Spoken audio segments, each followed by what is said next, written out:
Greetings, Lucky Legends. Welcome to the dojo.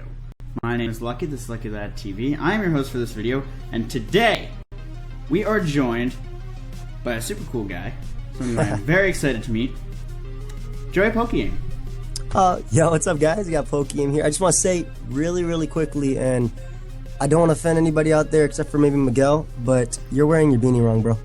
You gotta pull it back, man. It gotta be an extension of your hair, bro. I actually, I have too many of these. I have a Batman one. I have one that said LLTV, which was my original custom one, and I got this one. And then the other day, I was feeling like my game wasn't quite on point, so I actually got a gray beanie. Yeah? Ooh, I see you. Learning. To match the Poke-Aim and the Mogwai. But how'd you wear it, though? How'd you wear it is the real question. I figured since it looked more like yours than Miguel's, nice. So I wore it the way that you do. Nice. And the best part about that is that my hair is blue. So I was walking around and people could see your blue hair? Just this little like horn of blue hair. And they're like, I think he messed up. And I'm like, no. I have confirmation from a doctor that this is the correct way to wear beanie. Not bad, dude. See? Miguel, take notes. Yeah, Miguel. One thing, this killed me when I was watching one of your videos, is I think it was the Showdown Live you did with Mand, how he just decided to say, what's going on, Poke-Aim MDers? And it actually made me think, you don't actually have a name, yeah. Because, you have the Shady People, you have the Gazpacho Brethren, you have the Nappy Nation and all that sort of stuff. And the thing that I came up for you is either nurses, because you're the doctor, so you have nurses, physician's assistants, that works too. No, that's mad long though. What's going on, physician's assistants? How are you doing today? But that actually made me think is like, after 5 years on YouTube, it's not that you deliberately said, no, I'm not going to have a name for that. Just chose not to, yeah. It's just that it never happened. Yeah, exactly. It's not like I was like, no, I don't want a name, that sucks. It's just like, I just never, like at one point I was calling them friends, but like even then it didn't feel right. I like guys better. Yo, what's up, guys? Yeah. And I don't want to call them all guys. It's just like a general group of like, they're all male, because my entire sub base is all male. I'm sure there's maybe a lady or two somewhere in there. I'm sure my old Whitney avatar definitely made people think I was a lady at first. But yeah, I like yo, what's up, guys better. I don't really have anything for them. One of the ways, there was a bunch of different ways that I could have introduced you. There was the copious chin memes. There was one of the thoughts that I had was, you may not recognize his face, but I'm sure you recognize his voice, because up until a couple months ago, there was no face cam for any of the videos. I didn't even have a webcam. Yep. So I was like bouncing around trying to think of how to do it, and but then I watched Miguel's rant from today, and I saw your comment. I saw your comment immediately, and I'm like, that's what I'm doing. I'm doing that. Yeah, I always go back and forth with him on that.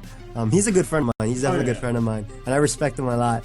But I just, every single opportunity, and especially on like a serious video that, I wanted to make a joke comment. For those of you who are unaware, Joey commented on Miguel's Rant Live video and basically said something along the lines of, each day I come to watch your videos in the hopes that you'll be wearing your beanie right, and every day it's a disappointment.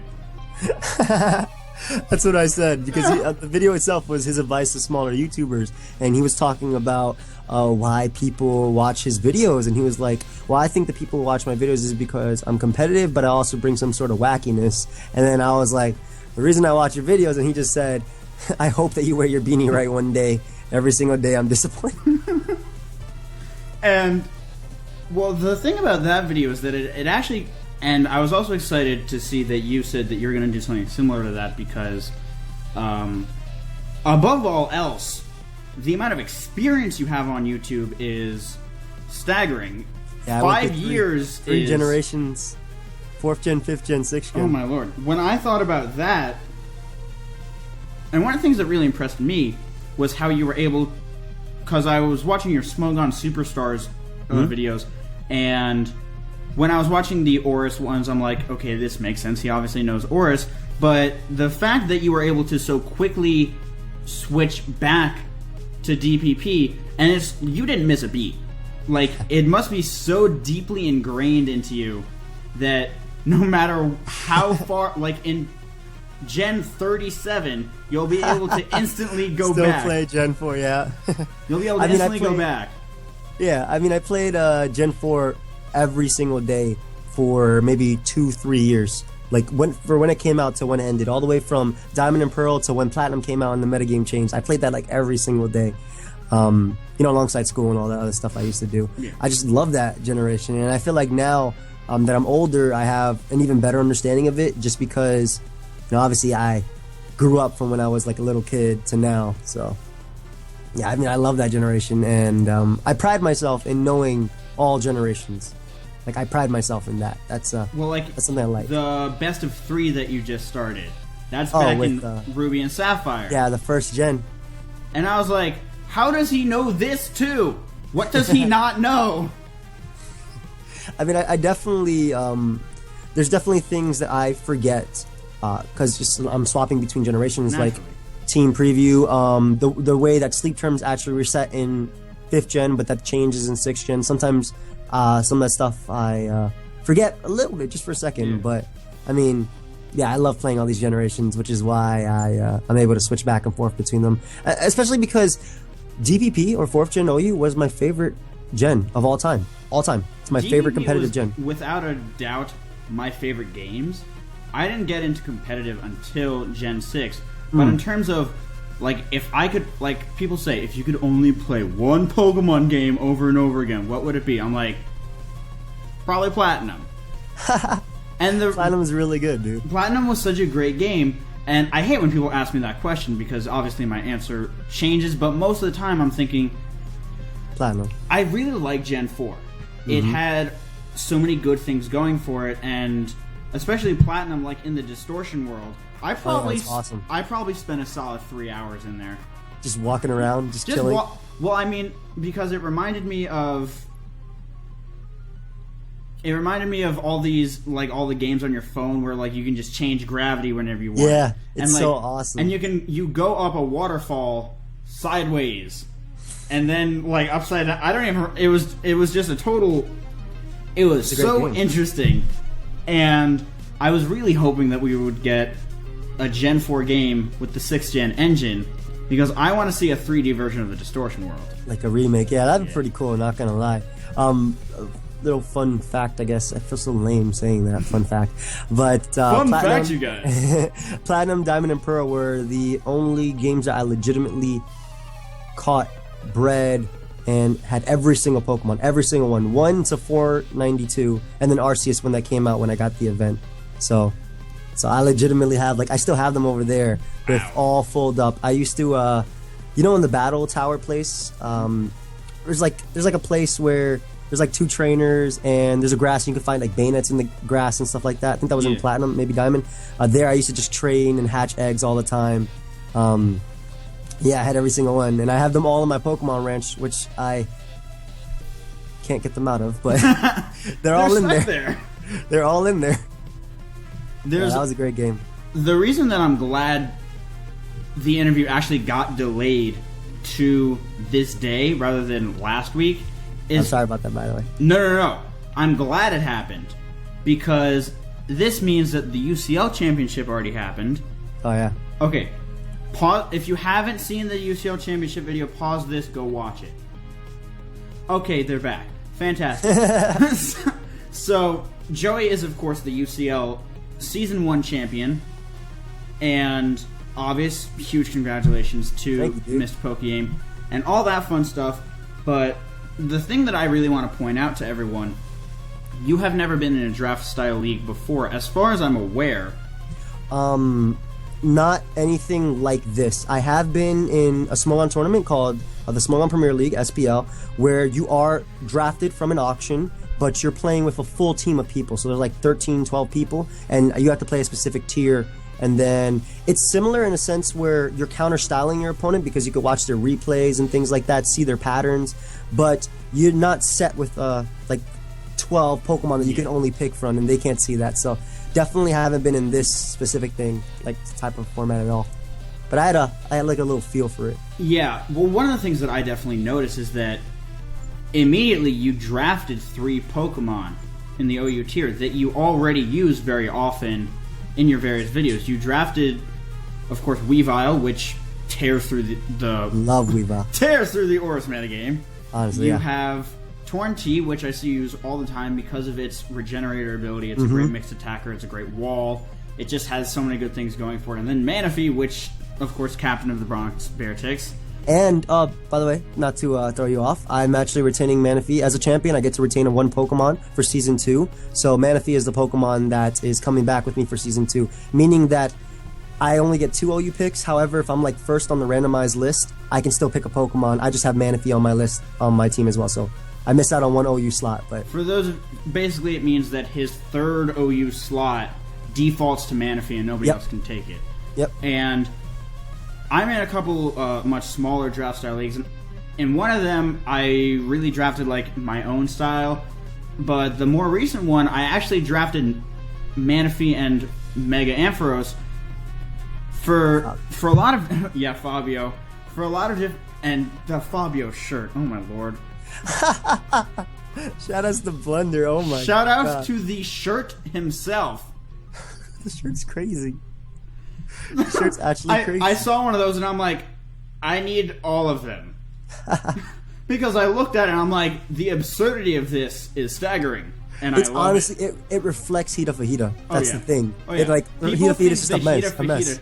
People think the Heat Fajita shirt reflected Heat Fajita. No. This is definitely. This is the heart and soul of Heat Fajita. Agreed.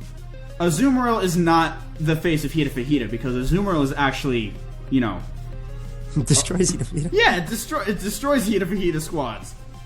Which is another thing. I want to talk about Heat Fajita. Oh, we can talk about anything, bro. I'm all in. First of all, I would like to say, I mean, no disrespect to CTC. You can't possibly disrespect him because he'll offend you originally, so there's nothing there. He definitely disrespected you before you could possibly disrespect him, and he doesn't care. That's true.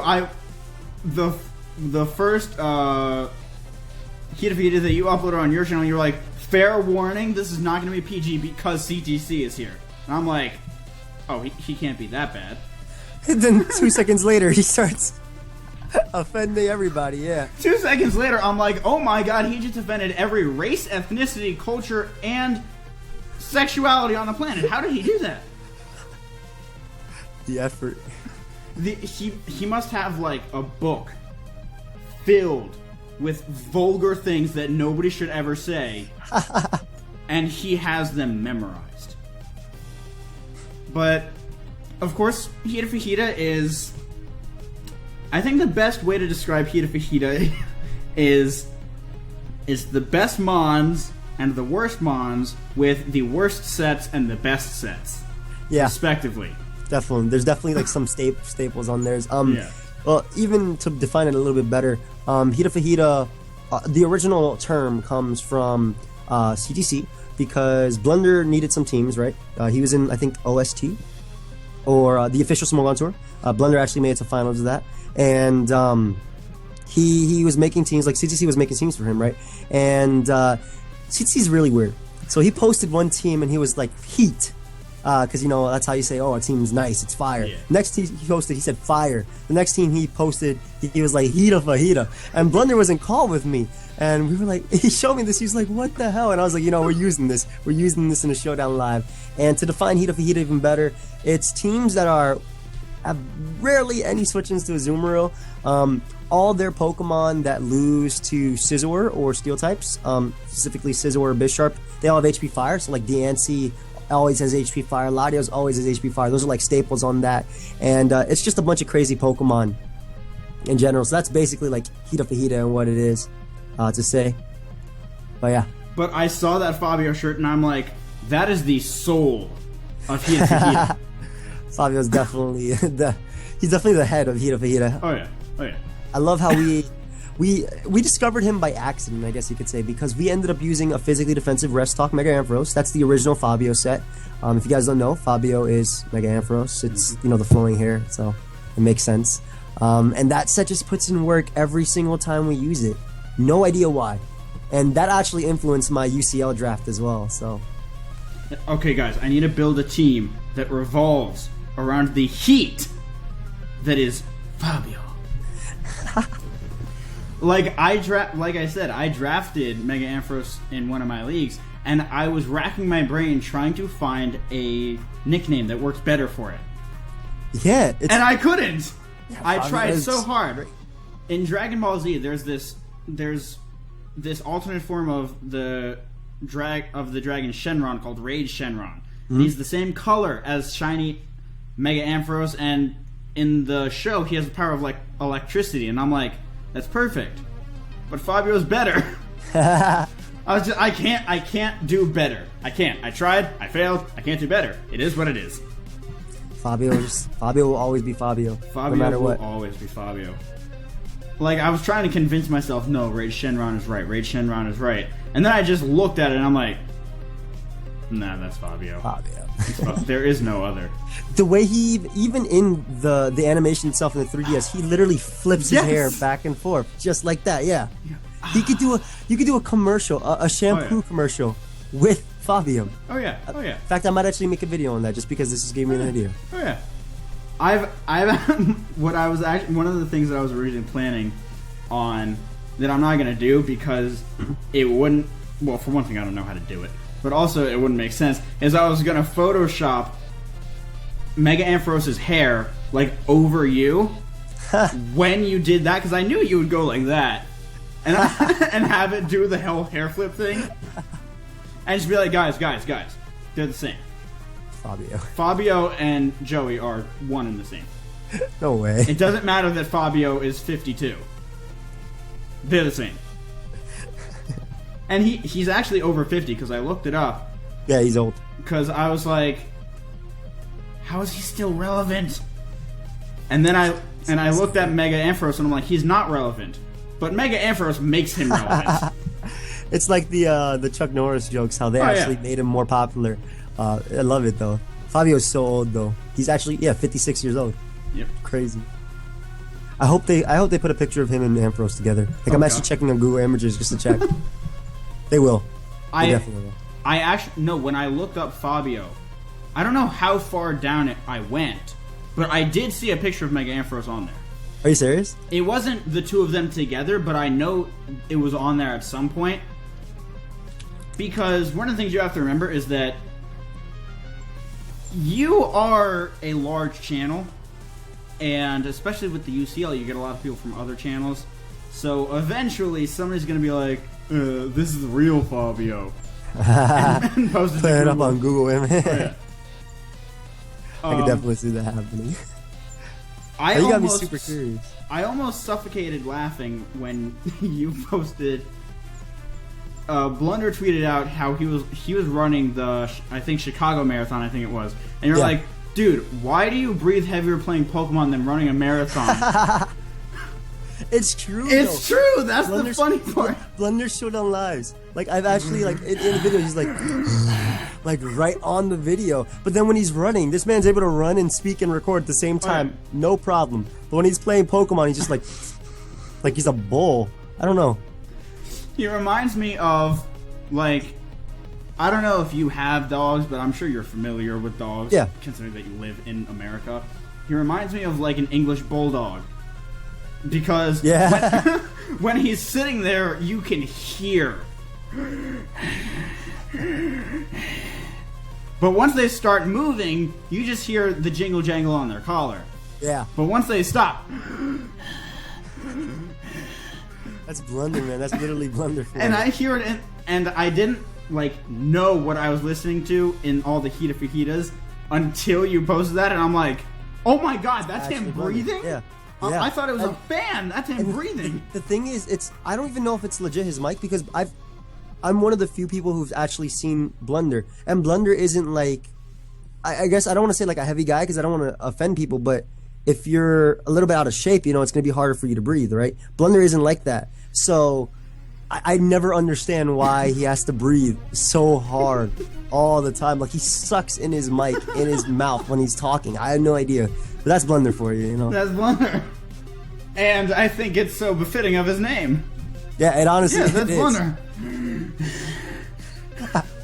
Watch this play. Watch this play. Watch this play. Watch this play, guys. I just lost my win condition. It's okay, guys. He's bad. He's bad. Switching in scissor on a flamethrower. Guys, watch this play. Watch this play. Watch this play. The B create for a Bettini. Guys, he's gonna switch. Watch this play. Watch this play. Gone. Immaculate. That's one of the things. Is like, the goal in Pokemon is to win and have fun. Yeah. And when you guys do Heat Fajita, you basically just say, if we're not having fun, then we're not allowed to win. Mm-hmm. That's exactly how it is.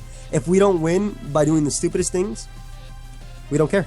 That's it. We've actually thrown games in live. We've legit lost games in live. We forfeited because we weren't having fun. It's like, we just outplayed this guy, but if it wasn't with my Thunder Wave Protect T-Tar or something like that, was it worth it, honestly? Mystic Tar, hello. Yep, Mystic Tar. And then there's Mateo Tar. Protect Mateo Tar.